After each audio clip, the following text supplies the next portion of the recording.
गुणकारी असा भीमसेनी कापूर. बघा, भीमसेनी कापूर म्हटल्यावर आपल्याला आठवते ती म्हणजे आपण कापूर आरती करतो ती.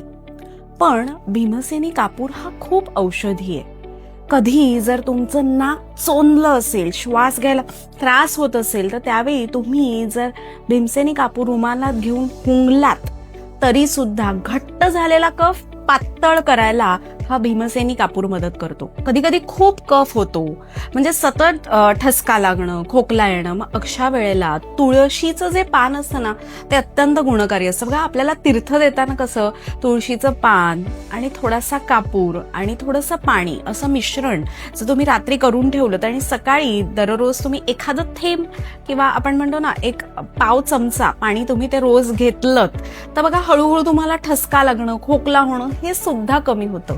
कारण भीमसेनी कापूर जो तुमचा घट्ट कफ असतो तो पातळ करत असतो आणि तुळस ही तुमची इम्युनिटी वाढवत असते. तर हे पाणी नक्की घेऊन बघा.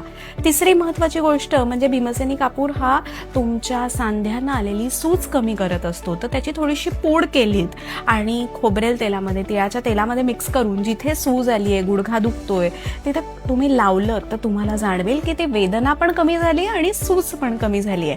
अंगाला तुमच्या खाज येत असेल तर हळद, कापराची पूड आणि खोबरेल तेल असं मिळून आंघोळीच्या आधी जर तुम्ही त्यांनी मसाज केलात उठण्यासारखा आणि मग अंग धुवून टाकलं, तर जाणवेल की खाज सुद्धा कमी झाली आहे. कारण कापूर हा विषघ्न आहे, जंतुघ्न आहे.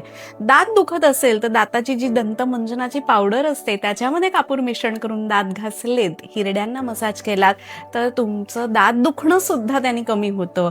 पण बघा, दात कीड झाल्यामुळे दुखत असेल तर डेंटिस्टकडे जायला हवं. दोन गोष्टी वेगळ्या असतात. पण दातांच्या आरोग्यासाठी सुद्धा तुम्ही हा भीमसेनी कापुराचा उपयोग करू शकता. तर तुम्ही घरी भीमसेनी कापराचा कसा उपयोग करता हे कमेंट्स मधनं आम्हाला नक्की सांगा.